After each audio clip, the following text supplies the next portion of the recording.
it is the 29th of June 2020. I'm speaking to Christine Brett again today from the UsForThem campaign about the situation that we are living in at the moment with children, and when they go back to school, whether they're going to suffer because of things like blended learning and social distancing. Christine, we spoke briefly on the phone, and I know we've been in touch over the last few days. I am so glad that I can use this channel to get your message out there.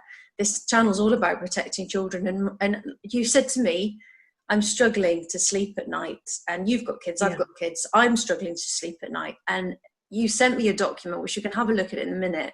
This is why I've realised it's so urgent that I speak to you, and so urgent that I get this out onto the channel, on all of my channels, and do whatever I can. And this is an appeal to other journalists. And please, please listen to people like Christine, the case studies from professionals all over the country about how children are suffering with the lockdown, and how they may also continue to suffer when they go back to school.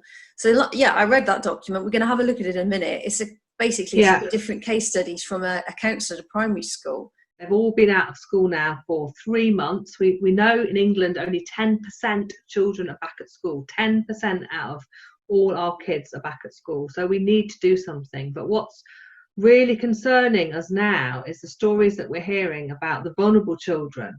So a lot of people say, you know, it's fine, my kids are at home, they're having a nice time, you know, they're doing well with me, they're having fun.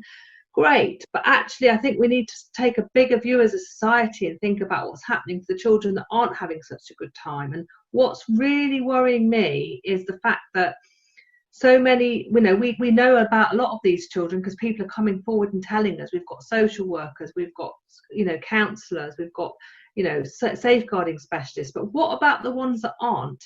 So far, 80% of vulnerable children have not been in school. So what's happening to those 80%? Because where's that figure from? Where did you get the figures from? Those figures are from the government figures that were published last week, showing how many children have been attending school, how many children that they class as vulnerable, so children with a, you know, an EHP, a plan, or children with a social worker.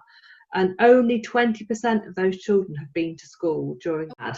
You were going to go on this morning, and you didn't. That's what I don't understand. What happened?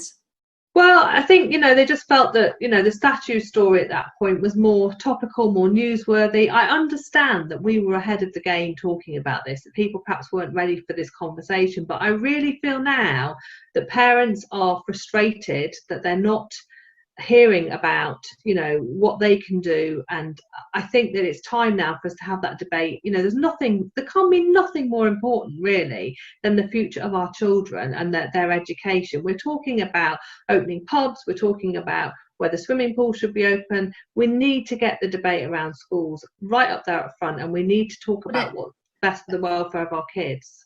I agree. So this is a challenge to, you know, the breakfast shows, the BBCs, the ITVs, the Skies, a lot of my former colleagues who work at those organisations now. Please do something. I agree with you. We need to reflect more of this story.